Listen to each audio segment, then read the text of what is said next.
Сегодня на вопросы жителей Чувашии в прямом эфире отвечал глава республики Олег Николаев. Главная тема – мера поддержки семей и детей мобилизованных.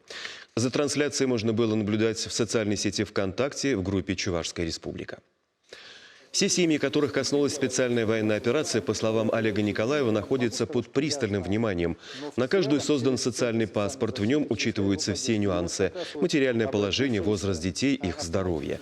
Каждой семье индивидуальный подход. Кому-то помогают определить ребенка в детский сад, кого-то трудоустроить. Во всех районах республики работают координационные центры, в которых максимально подробно разъясняют, какие меры господдержки предусмотрены для семей мобилизованных и нужно ли собирать для этого какие-либо документы.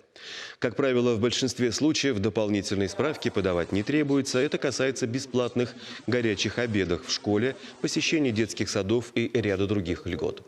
На данный момент помощь в республике осуществляется по 3 направлениям – консультационная, реабилитационная и материальная. И один из первых вопросов, который был задан главе Чувашии, касался именно финансов, а точнее единовременной республиканской выплаты военнослужащим в 50 тысяч рублей.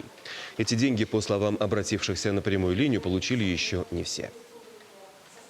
В прошлый понедельник был подписан соответствующий указ об учреждении единовременной выплаты. По состоянию на вечер пятницы, ну и, соответственно, на утро сегодняшнего дня, более чем 84% частично мобилизованных получили эту единовременную выплату. Такая оперативность. Это очень большая скорость, очень оперативно. Остальные чуть больше или чуть меньше 16% не получили эту выплату только в связи с тем, что у них на сегодняшний день нету полных данных. Остальные, вот чуть меньше 16%, значит, я думаю, что в течение этой недели получат